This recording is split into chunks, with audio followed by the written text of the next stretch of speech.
ಕೇರಳ ಕರ್ನಾಟಕದ ಗಡಿ ಪ್ರದೇಶದಲ್ಲಿ ಬೆಟ್ಟಗುಡ್ಡಗಳ ಮಧ್ಯೆ ಆವೃತವಾಗಿ ಪ್ರಕೃತಿಯ ಮಡಿಲಿನಲ್ಲಿ ಕಂಗೊಳಿಸ್ತಾ ಇರುವಂತಹ ಪುಟ್ಟ ಊರೇ ಒಡಿಯೂರು.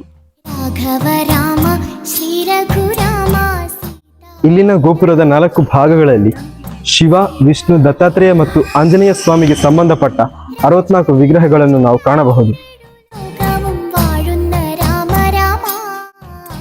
ವೃತ್ತಾಕಾರದ 2 ಅಂತಸ್ತಿನ ಶ್ರೀ ಗುರುದೇವ ದತ್ತ ಪೀಠದಲ್ಲಿ ಶ್ರೀಗಳ ಮತ್ತು ಭಕ್ತರ ಭೇಟಿಯು ನಡೆಯುತ್ತದೆ. ಸಂಸ್ಥಾನದಿಂದ ನಿರ್ಮಿಸಲಾದ ಶ್ರೀ ನಿತ್ಯಾನಂದ ಗುಹೆಯಲ್ಲಿ ಹನುಮಗಂಗೆಯ ಮಧ್ಯೆ ಪಂಚಮುಖಿ ಆಂಜನೇಯ ಪ್ರಶಾಂತವಾಗಿ ನಿಂತಿದ್ದಾನೆ.